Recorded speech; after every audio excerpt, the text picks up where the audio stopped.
Bisa dimulai. Bismillahirrahmanirrahim. Assalamualaikum warahmatullahi wabarakatuh. Alhamdulillah. Alhamdulillahi rabbil alamin.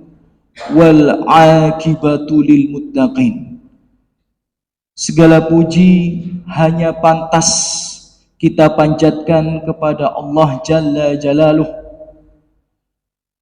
yang sejatinya telah berfirman di dalam Al-Qur'anil Karim, dalam salah satu firman-Nya yang berbunyi wal akibatu lil muttaqin.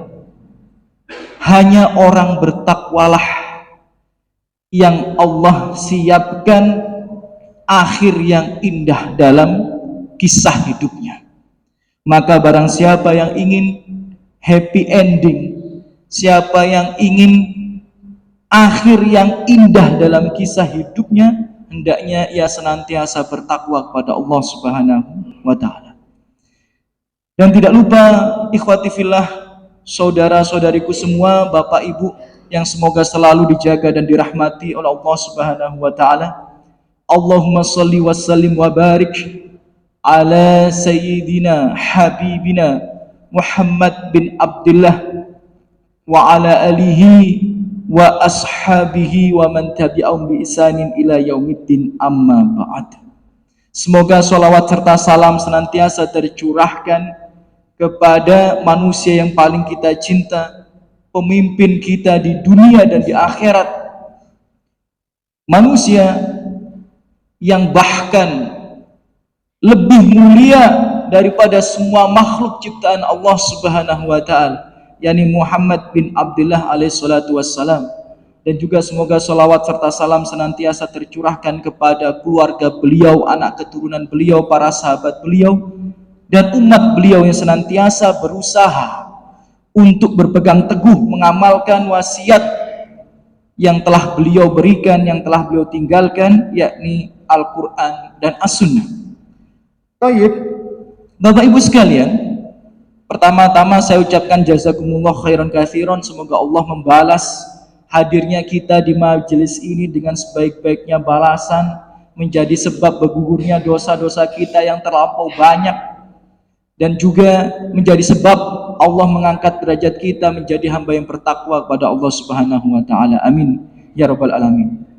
Insyaallah Bapak Ibu sekalian yang semoga selalu dijaga dan dirahmati oleh Allah Subhanahu wa Ta'ala. Pada kesempatan malam hari ini di rumah Allah yang mulia ini, kita akan belajar bersama, kita akan mengkaji bersama ayat-ayat Allah dan hadis-hadis Rasulullah sallallahu alaihi wasallam di bawah tema khawatirlah akan masa depan mereka, ya. Khawatirlah akan masa depan mereka. Siapa yang dimaksud mereka ini? Tentu saja anak-anak kita, Bapak Ibu. Jadi khawatirlah akan masa depan anak-anak kita, cucu-cucu kita nanti. Bapak Ibu sekalian yang semoga selalu dijaga dan dirahmati oleh Allah Subhanahu wa Ta'ala, sudah menjadi fitrah manusia bahwa orang tua itu pasti khawatir akan masa depan anaknya. Jadi itu sudah menjadi fitrah, ya. Secara umum kita sebagai orang tua, sebagai seorang manusia, itu khawatir akan masa depan anak-anak kita. Itu sudah menjadi fitrah kita semua, Bapak Ibu. Kita berikan misal, ya, sekolahnya anak-anak misal. Sekolah negeri itu difasilitasi sama pemerintah. Bayar apa gratis? Gratis. Tapi mengapa banyak orang tua itu malah memilih sekolah yang berbayar daripada sekolah negeri yang gratis? Ya.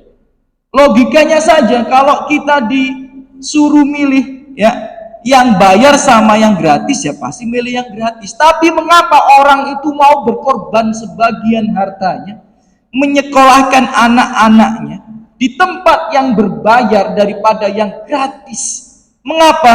Ya salah satu sebabnya itu karena khawatir akan masa depan anaknya. Ingin memberikan peluang yang lebih besar agar masa depan anaknya itu lebih baik. Ya, kemungkinan sukses dan berhasilnya, bahagianya itu lebih besar. Bahkan kalau kita ini boleh bercerita Bapak Ibu, di Malang itu, ya, saya nggak cerita yang di Jabodetabek ya, nanti jenengan kaget nanti malah kalau di Jabodetabek saking bingungnya gitu ya. Tapi kalau di Malang saja, Bapak Ibu, itu ada sebuah ponpes, ya, kelas SMP SMA, masuknya itu hampir 50 juta. Itu 2 tahun yang lalu ya, 3 tahun atau 2 tahun yang lalu, hampir 50 juta. Kemudian biaya bulanannya 4,5 juta. Loh kok tahu Ustadz? Ya karena saya punya teman yang anaknya dimasukkan di situ. Gitu ya. Jadi biaya masuknya itu hampir 50 juta per bulannya, kurang lebih 4,5 juta. Ya. Lebih besar dari UMR Mojokerto. Gitu. Nah ini kisah nyata ini. Ya. Apalagi yang di Jabodetabek lebih ngeri lagi jenengan nanti malah. Ya. Kok bisa sekolah yang semahal itu justru orang-orang tua itu lo rebutan sampai kuotanya nggak cukup, ya, saking banyaknya orang tua yang mau nyekolahkan anaknya di situ, padahal per bulannya lebih besar daripada UMR Mojokerto. Kenapa? Karena khawatir akan masa depan anaknya. Salah satu jamaah saya di Jakarta ini tahun 2015, saat saya masih di Jakarta itu ya. Tahun 2015 itu saya penasaran karena ada salah satu jamaah itu anaknya disekolahkan ke international school ya di Jakarta. Itu tahun 2015 ini ya. Per 3 bulan SPP-nya itu 22 juta per 3 bulan. Anaknya 2 yang SD, ini SD. Berarti per 3 bulan itu membayar SPP 44 juta. Gitu. Emang di Jakarta nggak ada sekolah negeri? Banyak. Kenapa kok milih yang bayar? Karena banyak orang tua itu khawatir akan masa depan anaknya, ingin supaya masa depan anaknya itu cerah, semaksimal mungkin ia berusaha. Ya, itu fitrah manusia. Misal yang lagi, kalau kita punya anak perempuan, coba jenengan yang mungkin punya anak perempuan ini, yang mungkin ada yang sudah besar, ada yang masih kecil. Seandainya ada laki-laki datang ke rumah untuk meminang anak kita, apakah langsung kita terima? Ya enggak. Pasti kita lihat dulu asal usulnya seperti apa, ya, latar belakangnya seperti apa. Kenapa? Karena kita khawatir akan masa depan anak kita. Jadi khawatir akan masa depan anak-anak kita dan banyak misal yang lainnya itu fitrah, nggak bisa hilang daripada jiwa manusia itu. Ya secara umum tentu saja ada pengecualian, ada orang tua yang nggak peduli dengan anaknya, ada, tapi secara umum fitrah manusia itu khawatir akan masa depan anaknya. Pertanyaannya, boleh apa tidak sebenarnya kita ini khawatir akan masa depan anak kita? Ya. Jawabannya itu boleh Bapak Ibu. Ya, jadi boleh kita itu khawatir akan masa depan anak kita, boleh mengikuti fitrah kita, boleh. Bahkan mungkin ini kita belum pernah dengar ini ya, atau jarang disampaikan oleh ustadz-ustadz kita, asatidzah kita, bahwa khawatir akan masa depan anak itu hukumnya wajib. Saya ulang sekali lagi ya. Khawatir akan masa depan anak-anak kita itu loh, hukumnya wajib. Dan itu perintah Allah Subhanahu wa taala. Dalilnya mana? Ya, karena kalau kita membuat sebuah hukum harus ada dalilnya. Dalilnya di surat An-Nisa ayat yang ke-9. Ya, di surat An-Nisa ayat yang ke-9 di situ menjelaskan bahwa khawatir akan masa depan anak itu perintah Allah dan hukumnya wajib. Allah berfirman, ya, wal yakhshal ladzi law taraku min khalfihim dzurriyyah di'afa khafu alaihim. Dan hendaknya kalian, ini Allah nih ngasih anjuran, ngasih perintah kepada kita. Hendaknya kalian wahai manusia, wahai kaum muslimin, wahai umat Muhammad, khawatir takut seandainya kalian itu meninggalkan anak keturunan yang lemah. Ya, khawatir akan masa depan mereka. Jadi khawatir akan masa depan anak-anak kita itu hukumnya apa? Wajib, karena ini perintah Allah Subhanahu wa taala. Ya. Jadi di sini di ayat ini Bapak Ibu Allah menjelaskan bahwa Allah itu memberikan seruan kepada kita semua yang sebagai orang tua itu untuk khawatir meninggalkan anak-anak ini dalam keadaan lemah, khawatir akan masa depan mereka. Dan perlu kita ketahui ya, sebelum kita ulas lebih jauh lagi ya tentang bagaimana supaya nanti ya, jadi tema pada malam hari ini ya tentang khawatirlah akan masa depan mereka. Poin atau pembahasan utama nanti itu adalah kiat-kiat ya memperbesar peluang kesuksesan, memperbesar peluang kebahagiaan anak-anak kita nanti di dunia maupun di akhirat. Kiat-kiatnya apa nanti kami sampaikan. Tapi sebelum itu coba kita ulik ayat ini terlebih dahulu. Di surat An-Nisa ayat yang ke-9, Allah memerintahkan kepada kita supaya khawatir akan masa depan anak-anak kita. Nah, sebenarnya ada kisah yang mendasari turunnya ayat ini. Ya, ada sebuah kisah sebenarnya yang mendasari turunnya ayat ini. Kisah ini adalah tentang seorang sahabat namanya Sa'ad bin Abi Waqqas. Ya, Sa'ad bin Abi Waqqas radhiyallahu anhu. Sa'ad bin Abi Waqqas itu Bapak Ibu pernah konsultasi dengan Rasulullah Shallallahu Alaihi Wasallam. Konsultasi dengan Rasulullah Shallallahu Alaihi Wasallam, kemudian bertanya. Hadisnya sahih muttafaqun alaih, riwayat Bukhari dan Muslim. Beliau bertanya, ya Rasulullah, wahai Rasulullah Shallallahu Alaihi Wasallam, ana dzu malin. Ya Rasulullah, aku ini orang yang maaf, hartanya melimpah. Jadi Sa'ad bin Abi Waqqas itu bilang, saya ini orang yang hartanya melimpah. Kemudian, wala yarithani illa ibnali wahida. Dan tidak ada yang mewarisiku kecuali tentu saja istriku dan hanya seorang anak perempuan saja. Jadi anaknya Sa'ad bin Abi Waqqas itu cuma satu, perempuan lagi. Afa atasaddaq bi thulutsai mali? Karena aku ini orang kaya ya Rasulullah, boleh enggak nanti seandainya aku itu mati berwasiat 2/3 dari hartaku? Karena saya yakin ya, sepertiga hartaku untuk aku tinggalkan kepada ahli warisku udah sangat cukup gitu. Ya, karena dia kaya gitu ya. Kemudian apa kata Rasulullah? Qol la. Berkata Rasulullah, tidak, enggak boleh. Kemudian berkata Sa'ad bin Abi Waqqas lagi ya, qultu afa atasaddaq bi syartih, ya, bisa terihi, ya Rasulullah, kalau setengahnya boleh apa enggak? Jadi kalau dia mati ya setengah hartanya diwasiatkan, entah untuk bangun masjid, entah untuk fisabilillah yang lain, yang penting untuk kebaikan. Kata Rasulullah, enggak boleh. Ya, la, kata Rasulullah. Kemudian dia berkata lagi, afa atasaddaq bi thuluthihi. Ya Rasulullah, kalau sepertiganya boleh apa tidak? Kemudian kata Rasulullah, as-sulus, cukup sepertiga saja. Was-sulus katsir, dan sepertiga itu banyak, kata Rasulullah Shallallahu Alaihi Wasallam.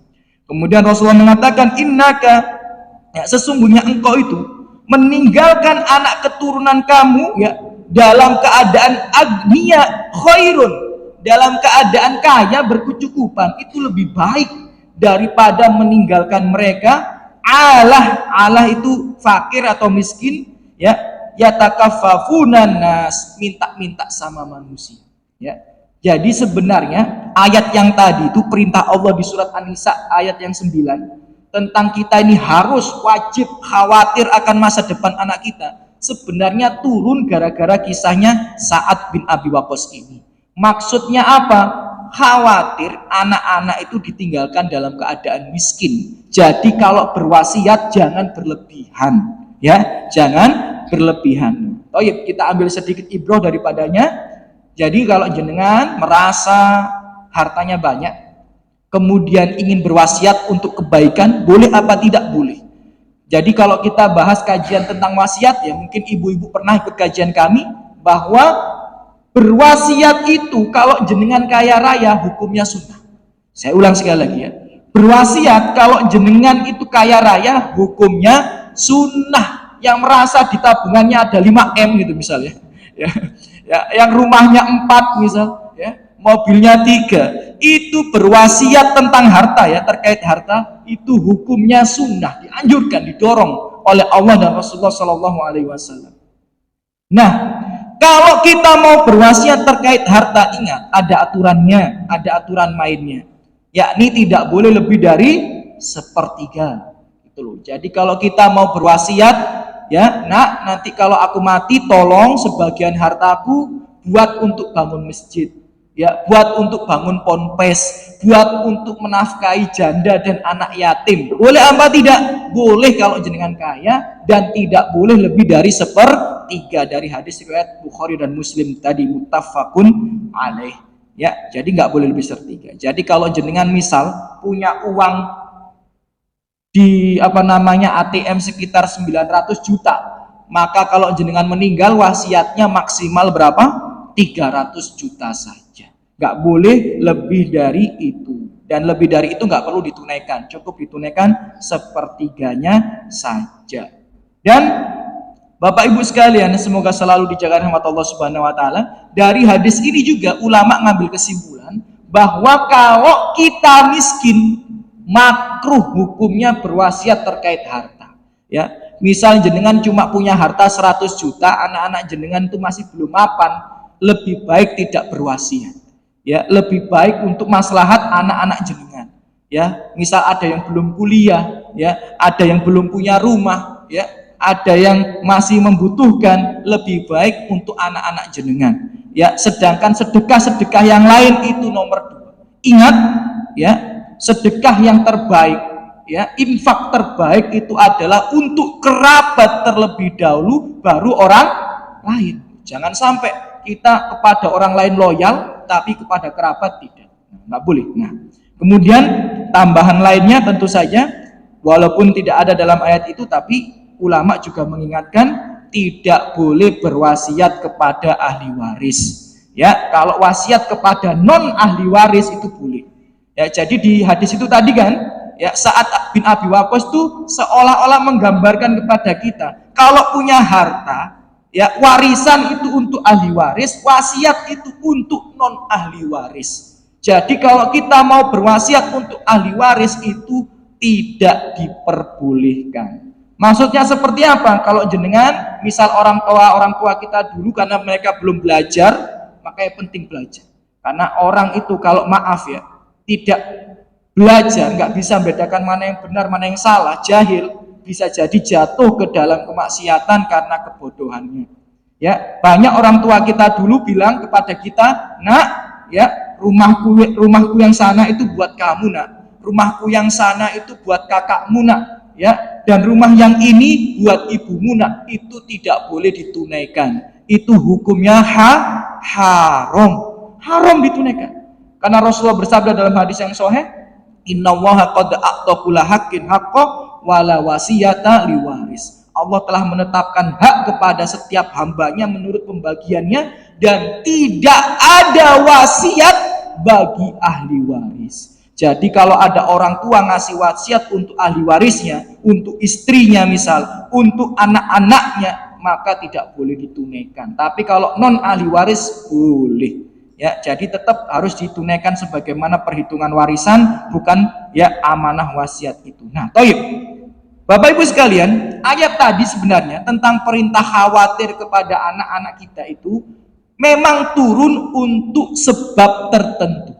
Ya, untuk sebab tertentu. Tapi kalau kita belajar ilmu ulumul Quran, ya, kalau ustadz-ustadz pasti belajar ini ya, supaya bisa mengambil istinbat dalil dari ayat-ayat Allah, wajib belajar ulumul Quran. Ya, dalam ulumul Quran itu ada sebuah kaidah al-ibrah, ya, bi umumil lafadz la bi khususi sabab. Maksudnya apa? Kalau ada sebuah ayat di dalam Al-Qur'an, kemudian ayat ini itu secara lafadznya itu umum, Ya, saya ulang sekali lagi. Lafadznya itu umum walaupun dia turun untuk sebab yang khusus. Ayatnya ini umum tapi dia turun untuk sebab yang khusus, maka ayat yang umum ini tetap menjadi kaidah untuk keumuman semua aspek kehidupan. Ya, walaupun ini turunnya untuk waris dan wasiat, tapi karena lafadznya itu umum maka bisa digunakan untuk kaidah kehidupan kita. Itu ilmu ulumul Quran. Ya, jadi al ibrah bi umumil lafadz la bi khususi sabab. Sedangkan di ayat An-Nisa nomor 9 ini Bapak Ibu, tadi Allah memberikan peringatan, memberikan himbauan kepada kita, ya, hendaknya kalian takut, khawatir, ya, meninggalkan anak-anak dalam keadaan lemah, ya, khawatir akan masa depan mereka. Nah, ini berarti umum, bukan hanya terkait warisan dan wasiat saja, tapi secara umum juga kata para ulama. Maksudnya apa? Bisa, ya, di situ masuk daripadanya adalah khawatir meninggalkan anak-anak yang miskin, khawatir meninggalkan anak-anak yang bodoh, khawatir meninggalkan anak-anak yang tidak soleh dan lain sebagainya. Nah, itu jadi keumuman daripada lafadz ini. Jadi khawatir, ya, akan masa depan anak-anak kita itu hukumnya wajib Bapak Ibu, wajib, ya. Kemudian ikhwati fillah rahimani wa rahimakumullah, ya. Di sini ulama ngasih nasihat kepada kita terkait ayat ini, ya. Jika terhadap urusan dunia saja kita itu diperintahkan khawatir, apalagi dalam urusan akhirat. Kalau dalam urusan dunia anak kita saja kita ini diperintahkan khawatir, diperintahkan takut akan masa depan mereka. Tentu saja untuk urusan akhirat mereka harus lebih khawatir lagi, gitu, ya. Karena kebahagiaan mereka di akhirat itu lebih penting. Saya ulang sekali lagi, kebahagiaan anak-anak kita di akhirat itu lebih penting daripada kebahagiaan mereka di dunia. Karena kebahagiaan mereka di dunia itu cuma sekejap Bapak Ibu, sebentar. Sedang kebahagiaan mereka di akhirat itu selama-lamanya. Selama-lamanya. Ya. Kalau ini analogi sederhana saja. Misal antum itu, ya, dikasih tugas sama instansi tempat antum bekerja. Dibilang, kamu kerja di Jogja 2 tahun saja. Kemudian setelah itu kamu kerja di Mojokerto sampai pensiun. Coba, ya, kalau ada analogi seperti itu. Kamu kerja di Jogja 2 tahun saja, setelah itu kamu nanti akan aku pindah lagi ke Mojokerto sampai kamu pensiun. Kira-kira tempat tinggal yang akan kita bikin bagus itu yang di Jogja apa yang di Mojokerto? Di Mojokerto. Itu logika sederhana. Karena kita tinggal di Mojokerto sampai pensiun. Sedangkan di Jogja cuma 2 tahun. Ngapain kita bangun rumah megah-megah, mewah-mewah? Kalau ada harta nggak ada masalah, nanti kita jual lagi. Tapi akan sangat bodoh kalau kita bangun rumah megah di Jogja tapi ngontrak di Mojokerto. Ya kan? Mending bangun di Mojokerto, ngontrak di Jogja. Tapi lebih baik lagi kalau punya di Jogja, punya juga di Mojokerto, itu lebih baik. Tapi kalau dikombin, kita bandingkan, tentu saja yang lebih baik adalah memiliki tempat tinggal yang nyaman, yang baik di Mojokerto. Nah, itu analogi tentang dunia dan akhirat. Boleh kita khawatir akan masa depan anak-anak kita di dunia, boleh. Kita siapkan masa depan itu sebaik-baiknya. Tapi ingat, dunia ini perbandingannya dengan akhirat gak ada. Gak bisa dibandingkan dengan masalah 2 tahun di Jogja dan sampai pensiun di Mojokerto. Gak bisa Bapak Ibu. Dunia ini cuma 60-70 tahun kurang lebih. Akhirat di padang mahsyarnya saja itu. Padang mahsyarnya saja ini. Ya, itu dalam sebuah riwayat nanti bisa dilihat di tafsir surat Al-Ma'arij. Padang mahsyarnya saja 50.000 tahun. Padang mahsyarnya saja.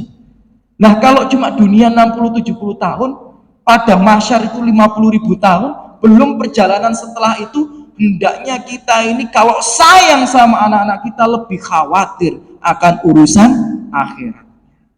Maka Bapak Ibu sekalian, saudara-saudariku semua yang semoga selalu dijaga dan rahmat Allah Subhanahu wa taala, ketika kita ini khawatir dengan urusan anak-anak kita, perlu kita ketahui kita ini Bapak Ibu tidak bisa menemani mereka selama-lamanya, nggak bisa.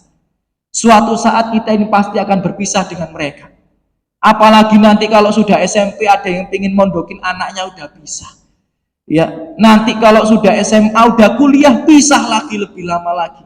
Ya, apalagi kalau sudah menikah, ya malah mereka punya kehidupan sendiri, kita punya kehidupan sendiri. Kita pisah dengan anak-anak kita. Dan juga kalau kita meninggal juga kita nggak bisa membersamai mereka. Ya, jadi kita nggak bisa terus membersamai mereka. Kita itu juga nggak bisa terus ngawasi mereka. Ya, untuk mengetahui keadaan mereka seperti apa nggak bisa. Ya, kita manusia yang lemah. Kita juga nggak bisa terus support, nggak bisa terus membantu, nggak bisa kita. Ya, karena kemampuan kita terbatas. Kita manusia biasa dan kita makhluk yang lemah. Nggak bisa terus-menerus ada untuk anak-anak kita. Maka kalau kita ini memang diperintahkan untuk memperhatikan masa depan anak-anak kita, apa yang bisa kita lakukan sebagai hamba yang beriman? Kita ini kan iman kepada Al-Quran. Kita ini beriman dengan hadis-hadis Rasulullah SAW yang sahih.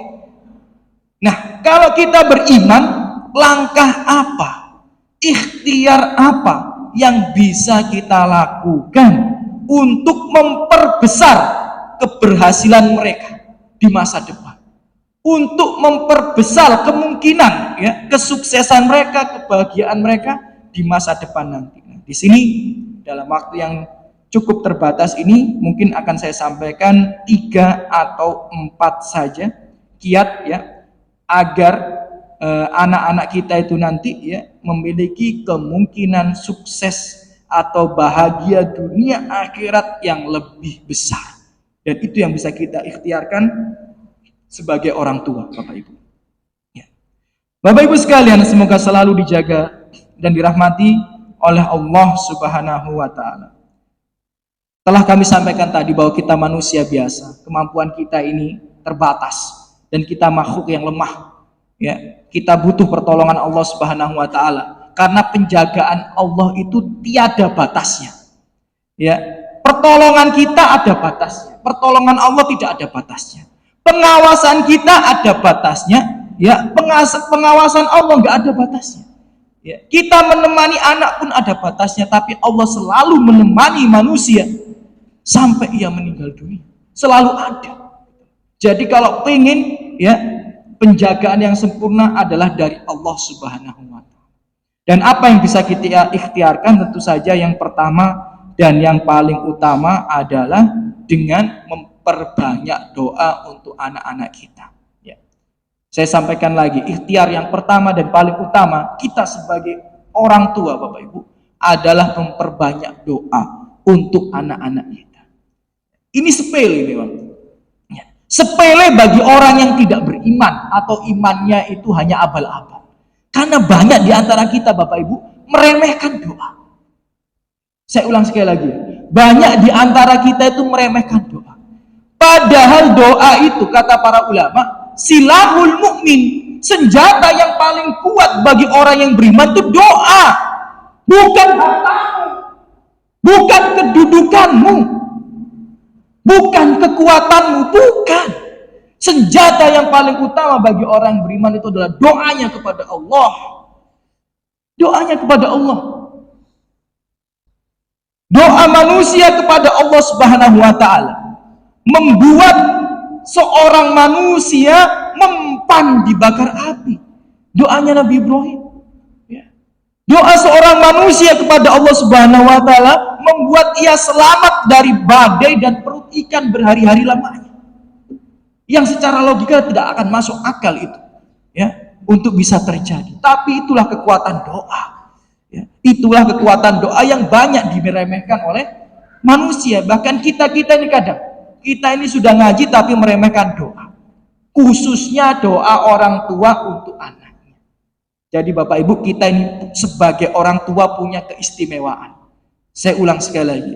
Kita sebagai orang tua punya keistimewaan. Apa keistimewaan itu? Doa kita untuk anak-anak kita mustajab. Doa kita untuk anak-anak kita itu mustajab. Itu hadiah Allah kepada kita semua. Ya. Hadiah Allah kepada kita semua. Maka kalau kita sayang dengan anak-anak kita, doakan. Ya, karena kita ini sudah dihadiahi oleh Allah Subhanahu wa taala sebuah senjata, yakni doa kita ini mustajab untuk anak-anak kita di sisi Allah Subhanahu wa taala. Rasulullah bersabda dalam hadis yang sahih riwayat Abu Daud dan Ibnu Majah, salasu da'awat, ada 3 doa mustajabat, akan sangat mustajab. La syakka fihim, ditambahi penguatan dari Rasulullah, akan sangat mustajab, tidak ada keraguan daripadanya. Sangat mustajab, tidak ada keraguan daripadanya. Apa salah satunya? Dan yang pertama kata Rasulullah, dakwatul walid, doa orang tua untuk anak-anaknya. Mustajab. Ya, mustajab. Ya. Terkadang kita remehkan ya doa tersebut. Padahal doa orang tua kepada anaknya itu mustajab. Nah, kalau kita sayang sama anak kita, kita khawatir akan masa depan mereka, doakan mereka.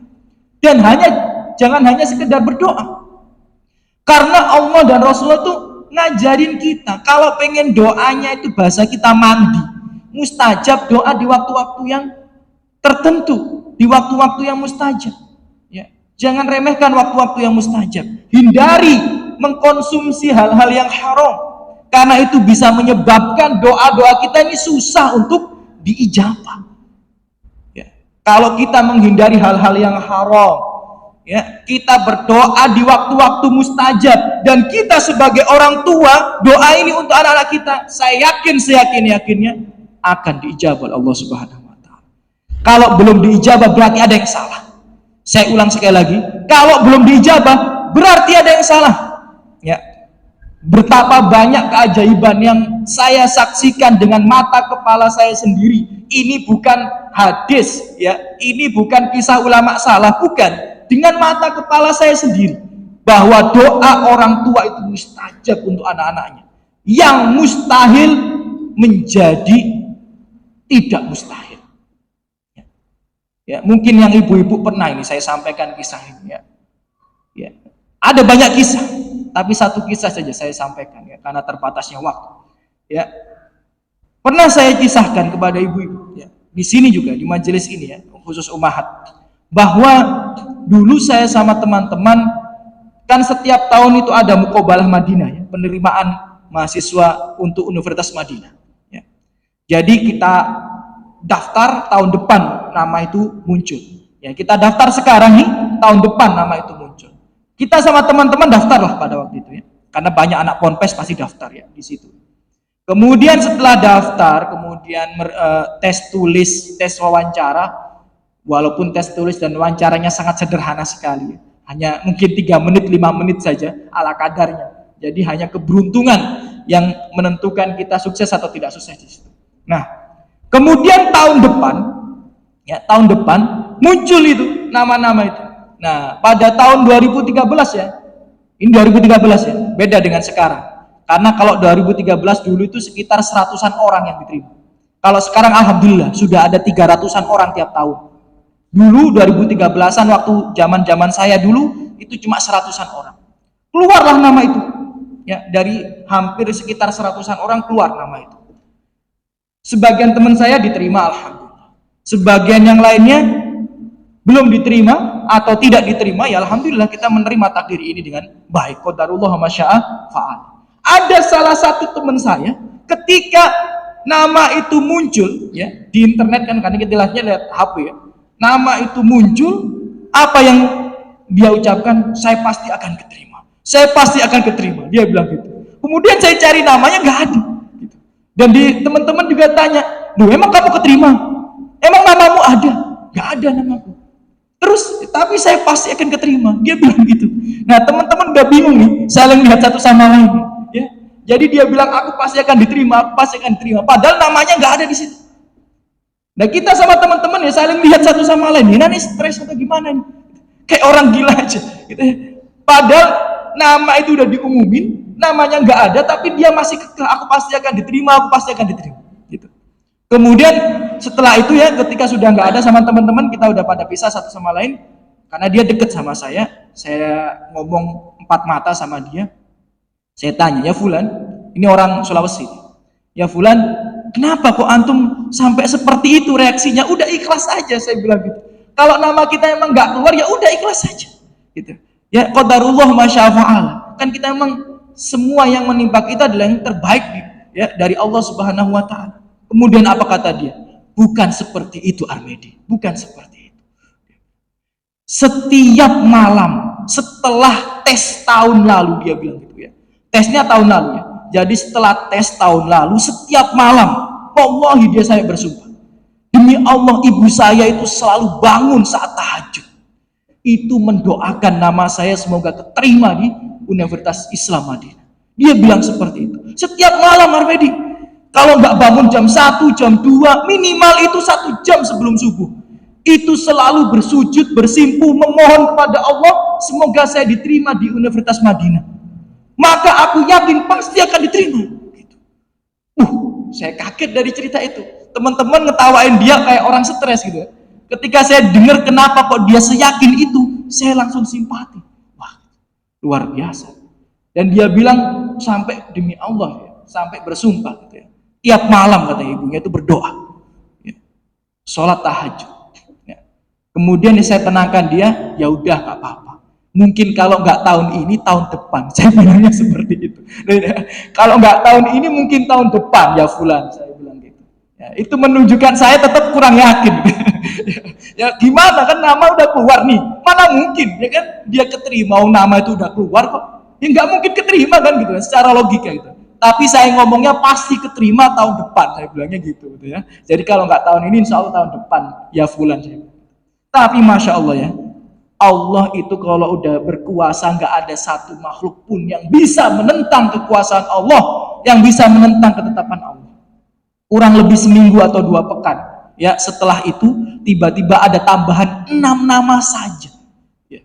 Saya ulang sekali lagi ya, seingat saya tuh hanya ada tambahan 6 nama saja, padahal nggak pernah terjadi sebelum-sebelumnya. Tiba-tiba tahun itu ditambah cuma 6 orang, dan nama dia ada salah satu di antara 6 nama tersebut. Dia lulus sudah di Madinah ya, dan sudah balik di Sulawesi ya. Itulah keajaiban doa orang tua untuk anaknya. Maka jangan remehkan gitu. Kalau kita punya anak ingin masa depannya baik, ya berdoa di waktu yang mustajab. Ojo turu wae nek bengi ngorok ambek bojone. Ya. Ngorok saben dina pengen anaknya jadi orang sukses. Doa. Walaupun miskin Ustaz, walaupun miskin, Allah Maha Kaya. Ya. Walaupun mustahil Ustaz, walaupun mustahil, enggak ada yang enggak mustahil dari ya untuk Allah Subhanahu wa taala. Doa, doa dan doa. Ya. Dan pertanyaannya, kapan terakhir kali kita minta doa kepada orang tua kita untuk kebaikan kita? Kapan? Kadang kita ini Bapak Ibu nggak malu minta tolong sama manusia, nggak malu kita minta tolong sama manusia, tapi kita malu minta doa sama orang tua kita. Iya apa tidak? Iya. Kita malu minta doa kepada orang tua kita, padahal saja Allah tidak pernah berdusta. Malu kita, tapi tidak malu minta pertolongan sama teman-teman, tidak malu ngemis-ngemis kepada teman-teman. Padahal di orang tuanya itu ada keajaiban yang Allah janjikan dan Rasulullah sampaikan. Ya, minta doa kepada orang tua, nggak apa-apa. Kalau orang tua masih hidup, dia masih bisa berdoa. Tapi kalau orang tua sudah mati, nggak bisa doain kita. Mumpung masih hidup, minta doa sama dia. Walaupun pelaku maksiat, walaupun pelaku maksiat. Walaupun pelaku maksiat, selama dia muslim, kita masih boleh minta doa kepada. Ya, jadi berdoa, Bapak Ibu. Ya. Kemudian yang kedua, ya, kiat yang kedua, ya, kalau kita khawatir akan masa depan anak-anak kita, apa yang perlu kita ikhtiarkan agar masa depan anak-anak kita ini peluangnya itu besar untuk sukses, untuk bahagia di dunia dan di akhirat, tentu saja adalah bertakwa kepada Allah. Jelas itu. Karena ayat yang tadi Bapak Ibu, ya, ayat yang tadi ya tentang surat An-Nisa ayat yang ke-9 yang Allah mengingatkan kepada kita semua, hendaklah kalian takut, ya, takut, khawatir seandainya ya anak-anak kalian itu setelah kalian tinggalkan itu lemah, khawatir akan masa depan mereka, khawatir akan kesejahteraan mereka. Hendaknya kalian khawatir.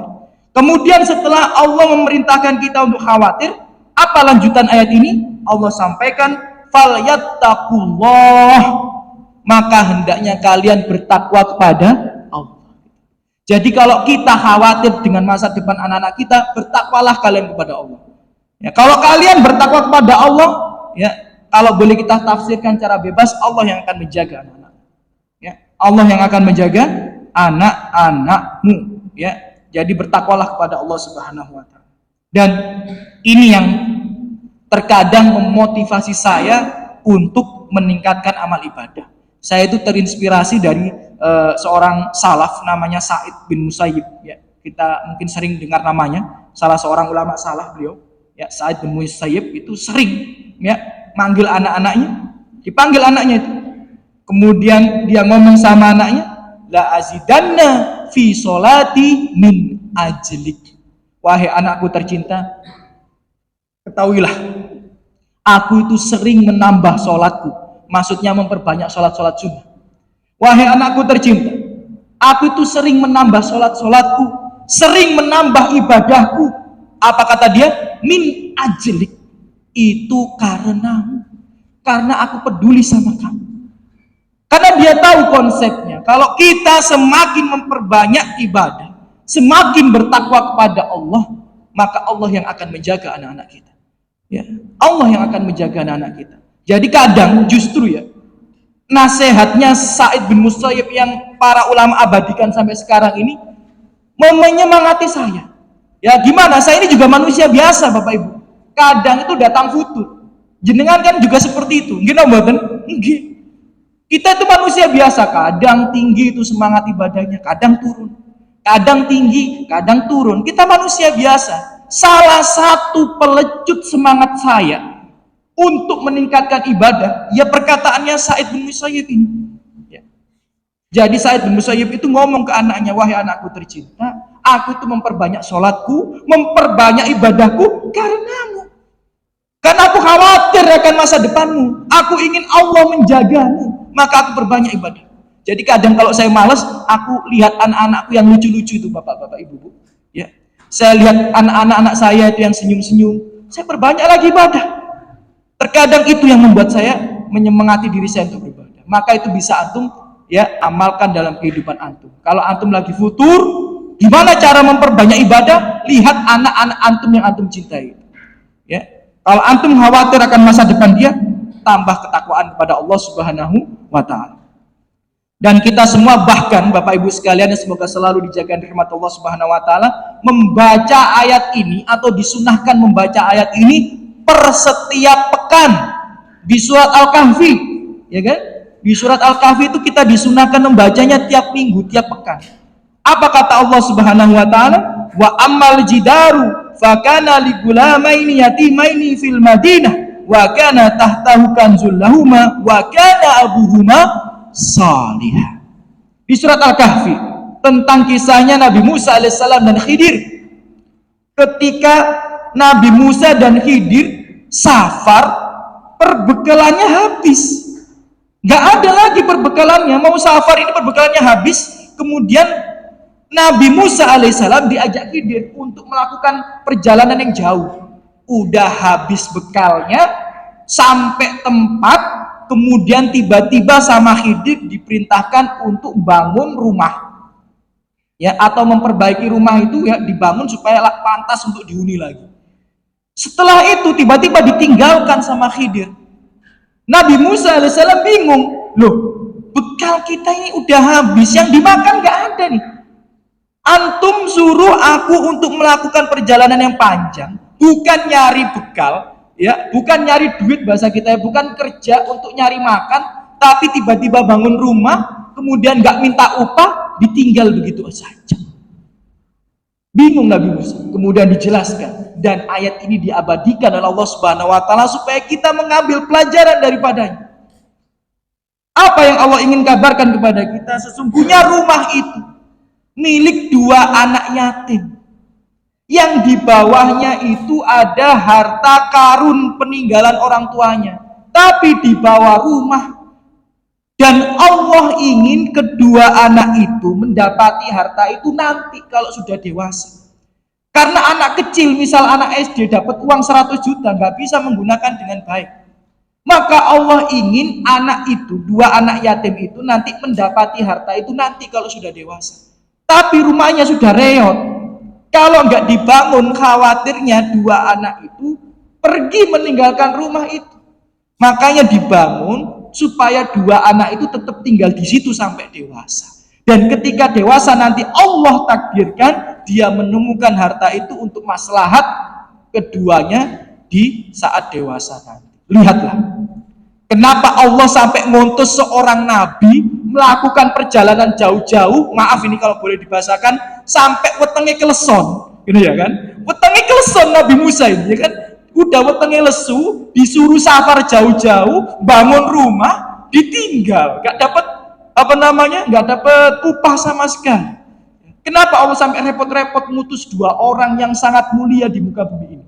Apa kata Allah? Wa kana abuhuma solih. Yang sedemikian itu karena dua orang tuanya dulu adalah orang tua yang soleh dan soleha.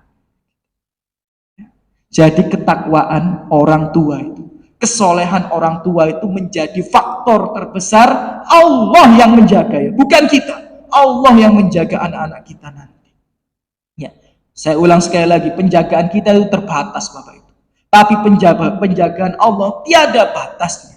Maka biarkan Allah menjaga anak kita dengan sebaik-baiknya. Ya, salah satu caranya tentu saja dengan memperbanyak ibadah, meningkatkan ketakwaan kepada Allah Subhanahu wa taala. Dan Umar bin Abdul Aziz, khalifah muslimin, ya, pada waktu itu ya pernah memberikan sebuah nasihat, ya, rahimahullah, ma min mu'min yamut illa hafidhahullah fi akibihi wa akibi akibihi. Tidaklah seorang mukmin yang soleh, kata Umar bin Abdul Aziz rahimahullah, tidaklah seorang mukmin yang soleh mati kecuali Allah akan menjaga anaknya dan anaknya keturunannya. Ya. Kenapa? Karena kesolehan dia. Jadi Bapak Ibu sekalian, kalau kita ingin ya masa depan anak-anak kita itu kemungkinan suksesnya besar, ya, maka biarkan Allah yang menjaga dengan ketakwaan kita. Berapa banyak orang di luar sana, orang tuanya kaya, tapi anak-anaknya miskin. Ini nggak jauh-jauh. Tetangga saya itu Bapak Ibu ya, kakeknya itu punya tanah buahnya. Sekarang mohon maaf ya, mohon maaf, dia itu ngasong sama ngemis. Cucunya ini nggak jauh-jauh, cucu sama cicitnya ngasong sama ngemis. Padahal kakeknya dulu, saya diceritain sama orang tua saya, kakeknya dulu itu tanahnya di sini, tanahnya di sini, tanahnya di sini, tanahnya di sini. Ya. Nggak bisa kita menjamin harta untuk kebahagiaan anak kita, nggak bisa. Pendidikan yang tinggi, nggak bisa. Berapa banyak orang yang sudah S2, S3, gulung tikar, nggak karu-karuan. Tapi kalau Allah yang menjaga, penjagaan itu sempurna. Dan yang terakhir, ya, kiat yang terakhir untuk memperbesar kemungkinan anak-anak kita ini sukses dan bahagia dunia akhirat adalah memberikan pendidikan agama yang baik sejak kecil. Ya, memberikan pendidikan agama yang baik sejak kecil. Karena ingat Bapak Ibu, ya, akhirat anak kita jauh lebih utama daripada dunianya. Kalau nggak kita ajari pendidikan agama sedari kecil, tentu saja ya dengan kebodohan itu dia kemungkinan besar akan terjerumus ke dalam neraka. Karena sebab terbesar ya salah seorang masuk neraka itu karena kebodohannya. Maka ajari anak-anak kita agama sedari kecil.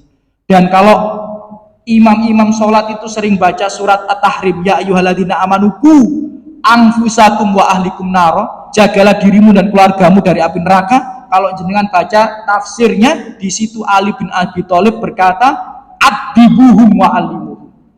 Maka ajarilah keluargamu itu, istri dan anak-anakmu adab, akhlak, ya, dan juga ajarilah mereka ilmu agama. Itu wajib, ya, wajib. Jadi kalau kita ingin ya anak-anak kita bahagia dunia akhirat, ajari mereka ilmu agama, dan tentu saja pilihkan mereka lingkungan yang baik, karena as-sohibu sahib, teman itu akan menarik teman yang lainnya. Kalau kita mendidik anak kita baik, temannya buruk akan katutan buruk. Maka carikan teman yang baik.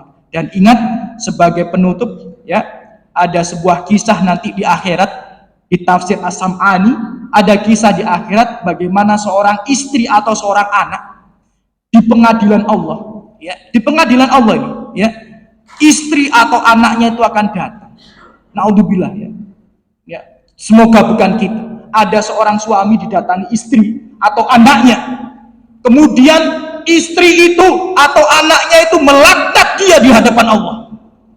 Yang mungkin dulu di dunia dia cintai, tapi di akhirat dilaknat suaminya itu. Yang mungkin dulu di dunia diperhatikan, tapi ketika di akhirat dijelek-jelekkan ayahnya itu, ya, dikutuk, ya, disalah-salahkan. Kenapa? Ya, innal mar'ah la tahosim zaujaha yaumal qiyamah indallah. Sesungguhnya ada seorang istri atau mungkin anak yang nanti akan melaknat, menjelek-jelekkan, ya, meminta pertanggungjawaban, bahkan meminta adab yang lebih buruk kepada suami atau orang tuanya nanti dari kiamat. Kenapa? Innahu kana la yu'addibuni wa la yu'allimuni syai'an. Karena dulu selama di dunia suaminya itu, orang tuanya itu tidak pernah mengajarkan dia adab dan akhlak, dan dia tidak pernah diajak suaminya untuk belajar ilmu agama. Akhirnya karena kebodohannya, istri atau anaknya itu masuk neraka, dan suaminya akan diminta pertanggungjawaban nanti di hari kiamat. Maka kita para suami ingat, ada istri dan anak-anak kita yang akan nanti ya dipanggil oleh Allah Subhanahu wa taala di pengadilan. Bisa jadi mereka menjadi saksi untuk memasukkan kita ke surga, atau sebaliknya seperti tafsir ini, ya, malah melaknat dan menjelek-jelekkan kita, menyebabkan kita terjerumus ke dalam neraka. Naudzubillah min dzalik. Jadi itu 3 kiat yang bisa kita maksimalkan, ya. Kalau kita memang wajib khawatir kepada anak-anak kita, apa yang bisa kita lakukan? Perbanyak doa untuk mereka, khususnya di waktu-waktu yang mustajab, ya, di sepertiga malam. Hindari makan dan mengkonsumsi yang haram. Kemudian yang kedua, apa yang kedua tadi?